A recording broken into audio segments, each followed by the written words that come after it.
Seguimos con el tema Glass, con el tema del ex vicepresidente de la República, pero esta vez planteamos una lectura más bien política de lo que ha ocurrido. Nos acompaña el economista Otto Sonnenholzner, ex vicepresidente de la República. Bienvenido, gracias por estar con nosotros y quisiéramos entonces conocer su apreciación política. ¿Quién gana y quién pierde con esto? En política, finalmente, estos son los balances que hay que hacer. Buenas tardes, le escuchamos. Hola Andrés, buenas tardes. Un gusto poder conversar y sobre todo poder saludar a la audiencia de la emisora. A ver Andrés, yo quiero que quede claro que el primer perdedor es el Ecuador. Aquí perdimos todos porque se hizo un gran esfuerzo por combatir la impunidad sin meter las manos a la justicia, para que lo que parecía imposible se logre, que era que los crímenes en contra de las arcas públicas, ocultados debajo de la alfombra y hasta homenajeados por el correísmo en su momento, respondan ante la ley. Y también los que se cometieron posteriormente, que cada persona, independientemente de su afinidad política, responda ante la ley cuando cometen o se sospecha que han cometido un acto de corrupción. Es lo mínimo que se puede esperar de un país que aspiramos que prospere, y esto sin duda lo primero es una derrota para esa institucionalidad, para ese esfuerzo que se hizo de todos los ecuatorianos en contra de la impunidad. Lo primero, para no personalizarlo, Andrés. Luego, políticamente, el gran perdedor es el gobierno, porque sin duda alguna, creo que las explicaciones que han dado no han sido suficientes. Nadie le ha pedido al presidente de la República jamás. Una persona decente le pediría que meta las manos en la justicia. Lo único que se le pide a un gobierno es que haga lo que le compete en situaciones tan importantes, en donde tienen voz, en audiencias que se les avisa además con antelación para que alerten a la opinión pública respecto a las intenciones de aplicar triquiñuelas y eludir la justicia. Y no hicieron ni la alerta previa, ni elevaron su voz de reclamo durante la audiencia. Entonces nadie le ha pedido al gobierno que meta las manos en la justicia. Esta no es la primera vez que un gobierno tiene que enfrentar estas actuaciones de delincuentes. Pues lo ha hecho y lo quiso hacer Rasquiña, lo ha querido hacer Salcedo. Creo que debe ser la 7ª vez que lo intentaba hacer Jorge Glass. Entonces esto no es novedad como para que me digan nos sorprendieron, pues Andrés, porque lo que se ha hecho es ilegal. Y usted me dice que no ha escuchado el programa antes de mí, supongo que han analizado la legalidad. Creo que ha quedado claro que el habeas corpus no aplicaba, que si el señor salía, porque la ley así se lo ofrecía, se lo garantizaba, enhorabuena por él. Si esto no se trata de perseguir, no se trata de ensañarse, no se trata de empecinarse. Si el señor cumplía su condena y podía aplicar las rebajas que la ley le otorga, bueno, así son las leyes. No se trata de violar la ley para sancionar a alguien, se trata de la persona que ha sido encontrada culpable en más de una ocasión, ha perdido hasta la casación. Cumpla la sentencia, que es la única forma que encontramos los ecuatorianos de ser resarcidos por el daño que se hizo, porque desgraciadamente ni un centavo se ha podido recuperar, o muy poco. En ese caso, 14 millones de dólares nada más, que fueron lavados a través de una empresa de telecomunicaciones. Lo único que se recuperó, nada más. Entonces, desgraciadamente, Andrés, el único espacio de justicia que nos quedaba era el cumplimiento de las penas, y hasta eso nos han quitado. Ahora, perdón, desde el correísmo también pierde, Andrés, y esto es importante. El correísmo también pierde. ¿Por qué? Créame, a mí me parece, la verdad es que impresentable, que militantes de ese partido político que acusaban porque a la interna tenían la bronca en su momento, usted recordará que no querían apoyarlo al señor Glass a la presidencia, y lo acusaban internamente de corrupción, hoy salen a abrazarlo a la tacunga. Así no se puede hacer política, Andrés. Uno en política se lleva decepciones a veces. Uno en política tiene que aprender que no puede meter las manos al fuego. Tampoco acusar a nadie de nada que no le consta, pero no se puede meter las manos al fuego por nadie.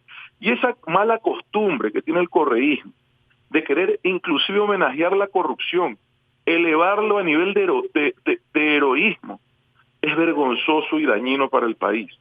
Es vergonzoso y dañino para el país. Es mejor hacer... Yo fui parte de un gobierno, Andrés, que tuvo casos de corrupción. Jamás se los ocultaba, jamás se los homenajeaba. Todo lo contrario, se permitía que... Primero se garantizaba la transparencia y se permitía que actúe la justicia. Algunos casos de ellos a mí me tomaron por sorpresa, sin duda. Lo lamentaba, pero yo ponerme a defender a personas que han sido claramente evidenciada su corrupción. No, pues Andrés, no es ético. Y sin duda duele, afecta y se pierde capital político cuando se acepta que han habido problemas de corrupción en un gobierno. Pero así es la vida, así funciona la democracia, así funciona la justicia. Y uno tiene que aceptarlo y permitir que actúe. Entonces sí, hemos retrocedido, Andrés, lamentablemente. Hemos retrocedido y es doloroso para quienes creemos que el Ecuador tiene futuro, para quienes creemos que en el Ecuador va a haber esperanza. ¿Usted cree que el hecho más significativo de mayor dimensión que podría conducir a pensar que efectivamente se produjo un acuerdo, un pacto, fue la reforma tributaria, esa ley que contó de alguna manera con la bendición del correísmo y su bancada legislativa cuando abandonaron la sala del Parlamento para que la ley pueda ingresar por el ministerio, por el mandato de la ley? A ver, Andrés, yo no me puedo meter a especular, pero sí puedo hablar de los hechos. ¿Cuáles son los hechos? Que la agenda del correísmo desde hace años es la agenda de la impunidad, que salieron a pedir el voto, diciendo que les preocupaban los problemas gravísimos que estamos atravesando los ecuatorianos y que venimos atravesando desde los últimos años, lamentablemente por las situaciones que hemos vivido. Y dicen que se preocupan por eso, y lo primero que hacen al llegar, y esto yo no me estoy inventando, lo primero que hacen al llegar es tratar de armar a nombre de la unidad una comisión de la impunidad. Usted recordará, Andrés, fue el primer acto que hicieron en este periodo legislativo, acto que por suerte no se cumplió. Yo pensé que el gobierno tenía claro que la unidad, la gobernabilidad a cambio de la impunidad no vale la pena, es demasiado alto el costo, no vale la pena. Cambiaron, leí un tuit de Marta Roldós, cambiaron la muerte cruzada por el suicidio asistido. Entonces, ellos a eso se han dedicado, Andrés, y han avanzado como nunca con las amnistías de octubre. Ahí se mezclaron otros intereses también. Ahora resulta que para poder, y lo hablamos con usted, Andrés, ahora resulta que para poder burlar la justicia hay que tener panas en la asamblea, nada más. Así se burla la justicia en el Ecuador. Entonces buscan el poder para eso, para resolver sus problemas judiciales. Los demás, los ecuatorianos, los que tenemos que salir todos los días a trabajar a ver cómo resolvemos los problemas de nuestro día a día, esos no importamos. Ellos están ahí por ellos y para ellos, en el peor de los términos. Y han cumplido prácticamente todas sus metas, Andrés, de impunidad, por desgracia.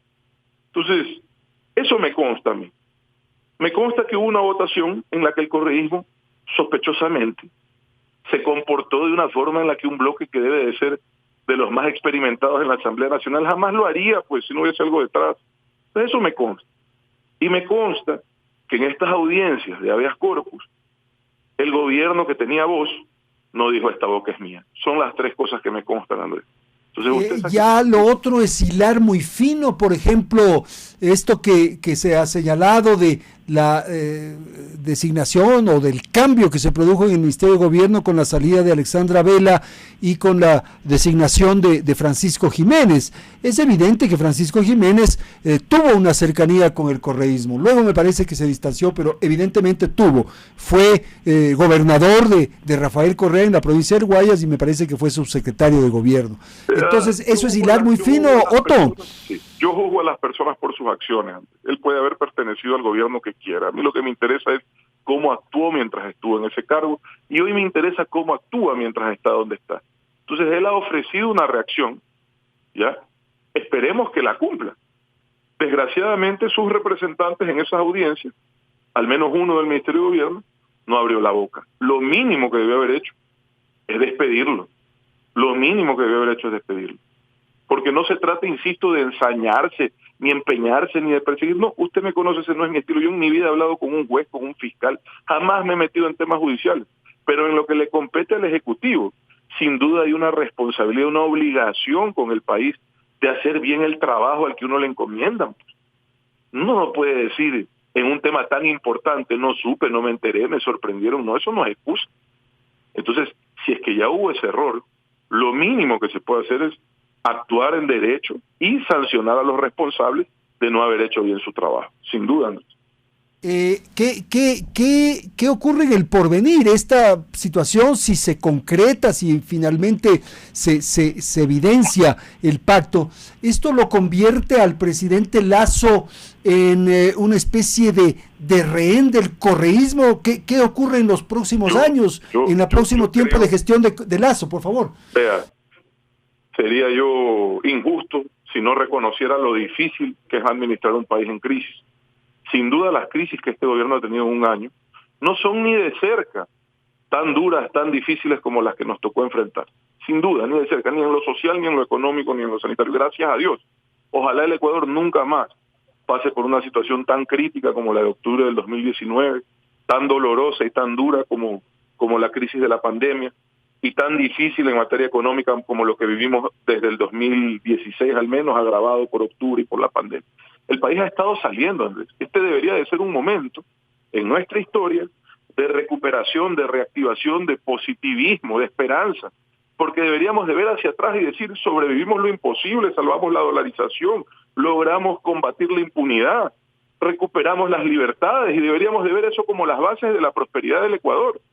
Pero estos episodios y estos actores políticos tan nocivos que por desgracia por los que por desgracia seguimos votando, se encargan de todos los días echarnos baldes de agua fría y alejar nuestras expectativas de esperanza. Yo no me voy a dejar derrotar, yo sé que los ecuatorianos tampoco. Aquí hay que seguir luchando por el país que queremos, no hay que agachar la cabeza y hay que enfrentar con la solvencia que te da haber servido a tu país con honestidad. Y con esa solvencia, aquí cuentan conmigo siempre que sea necesario. Pero no puede ser que aquí tengamos que agachar la cabeza y aceptar las fuerzas de las circunstancias judiciales. No, señor. No, señores, eso no puede ser. Nosotros tenemos que defender lo que se ha logrado como país, en lo económico, en lo político, en lo judicial, en lo social. Este es un país que ha avanzado dentro de tantas dificultades toda la vida. El Ecuador a veces parece un milagro cómo salimos adelante de tantas crisis. El milagro es que los ecuatorianos sabemos arrimar el hombro. Y hay gente que se dedica a dividirnos, hay gente que se dedica a marcar diferencias en beneficio de ellos, a tomar el poder justamente para beneficiarse de ellos y olvidarse de los demás. Y esa es la gente que hay que alejar de esos espacios. Y eso sí está en nuestras manos, Andrés. Eso sí está en nuestras manos. Perfecto, señor. Muchísimas gracias por su presencia. El economista Otto Sonnenholzner, ex vicepresidente de la República, esta tarde aquí en Radio Quito y Platinum.